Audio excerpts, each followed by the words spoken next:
Hello SSS members and pensioners, it's me. Welcome back sa aking YouTube channel. May sasagutin tayong comment sa video na ito. Ang comment ay nanggaling po kay Ma'am Apet Lambiniso.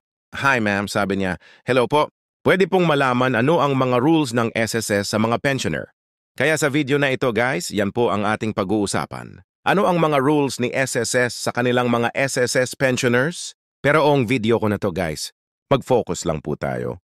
Sa mga retirement pensioners ha, hindi ko po isasali dito yung survivor pensioner, disability pensioner kasi masyado na pong mahahaba ang video kapag isali ko pa ang dalawa. But if you want guys ng SSS rules para sa survivor pensioners, disability pensioners, just comment below. Gagawan ko po yun ng separate video. LR, umpisahan natin SSS rule number 1. Sa retirement age po natin, 60 to 64 years old optional retirement.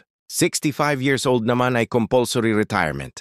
Rule number 2, kailangan po natin ng 120 months na contributions para po tayo ay maging pensionado ni SSS. Ang 20 months na contributions guys, pinaka-minimum na yan. Pinaka-mababa no, of course, mas malaking contributions mo. Mas malaki ang iyong pensyon. And during application, po sa retirement with SSS mayon ka pong option na mag-18 months advanced pension sa kanila. After ng 18 months advanced pension, tsaka pa po mag-uumpisa ang iyong regular monthly pension. Number 3, kapag umabot ka na sa retirement age, pero hindi mo po nabuo ang 120 months na minimum, contributions at wala ka ng kakayahan pa na punuin pa ang kulang mo diyan, pwede ka pong mag-lumps one-time cash payment with SSS. Now, after mong mag-lump sum with SSS, tapos ka na rin sa kanila guys. Wala kang pension na makukuha, okay? Pero kahit po umabot ka na ng retirement age, no, isa ka ng senior citizens at hindi mo pa rin nabuo ang 120 months na contributions. Pero may kakayahan ka pa na punuin yung kulang. Pwede mo pong gawin yun. Pwede mo pong punuin pa ang kulang mo na contributions with SSS para makapasok ka sa pagiging pensionado. Number 4, kapag pasok ka naman po sa pagiging pensionado at meron ka pong dependent children, ang ating pong mga dependents ay below 21 years old. Dapat po wala pa yung trabaho, walang asawa, okay?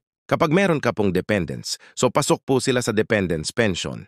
Ang makukuha po nila ay 10% ng iyong monthly pension.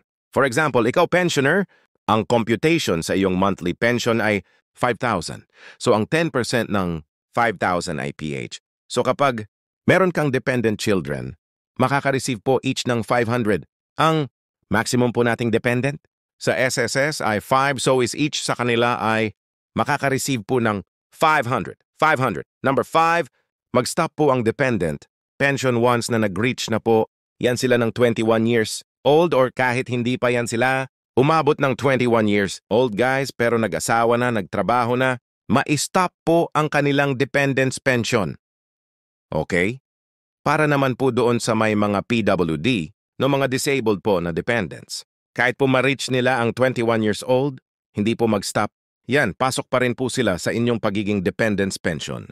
Number 6, kapag pensyado ka po ni SSS sa edad na 60 to 64 years old, bawal ka pong magtrabaho.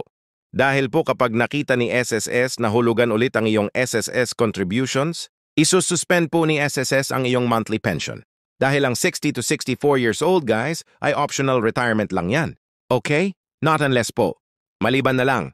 Kung kaya mong pakiusapan yung company mo na ma'am, pwedeng huwag nyo na akong mandated contributions dahil pensyado na po ako ni SSS.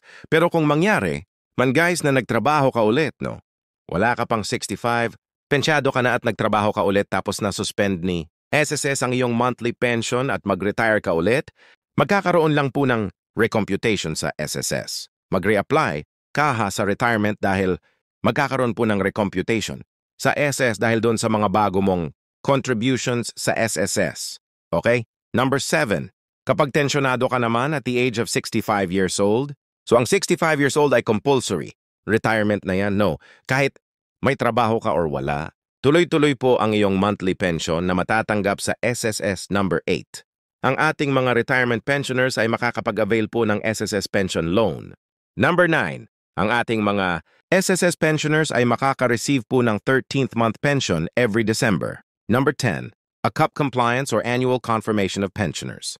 Kapag ikaw po SSS RAT pensioners, nasa abroad ka, kailangan mo pong mag-ako purely during every birth month mo. Kapag ikaw naman SSS retirement pensioners, nandito ka lang sa Pilipinas. Mag-aakop ka po at the age of 80 years old, no? At 80 years old, mag-start na po doon ang iyong ACO per yearly. Dapat i-comply mo talaga yan, guys. Dahil kapag hindi ka mag-comply ng iyong ACOP, ma-stop po, masuspend po ang iyong monthly pension with SSS. Matigil yan. Number 11 na SSS rules. Pag po ang ating mga SSS retirement pensioners ay namatay, ang kanilang maiiwang beneficiaries ay may makukuha pong funeral claim and death claim. Kapag po ang iyong primary beneficiary, pag sinasabi, nating primary beneficiary guys, ito po yung legal spouse natin at below 21 years old na anak ha. So kapag namatay ka SSS retirement, pensioners at buhay pa po si legal spouse mo or meron ka pang below 21 years old na anak, sila po ay magpapatuloy ng kanilang monthly pension with SSS. Ang matatawag po natin dito yung asawa mo na survivor spouse pensioner. So siya po ang magtuloy-tuloy ng iyong monthly pension. Kahit pa po ikaw retirement pensioners, nag-enjoy ka na with pension mo with SSS for 15 years, 20 years, or gaano man yan katagal guys at nawala ka pero buhay pa si legal, spouse mo magma-monthly pension siya with SSS as survivor pensioner. Pero kapag wala ka na pong primary beneficiary, tsaka na po tayo. Papasok sa secondary beneficiary or designated beneficiary or legal heirs.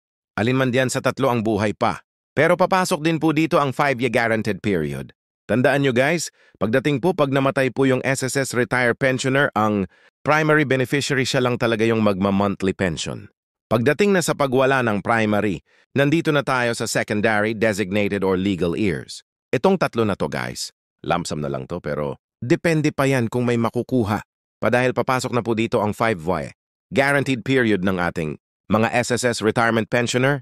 Alright, SSS members and pensioners. Yun po ang mga SSS rules pagdating sa ating mga retirement pensioners. Alright, so that's all for my 4-day. Thank you so much for everyone. God bless you all, M.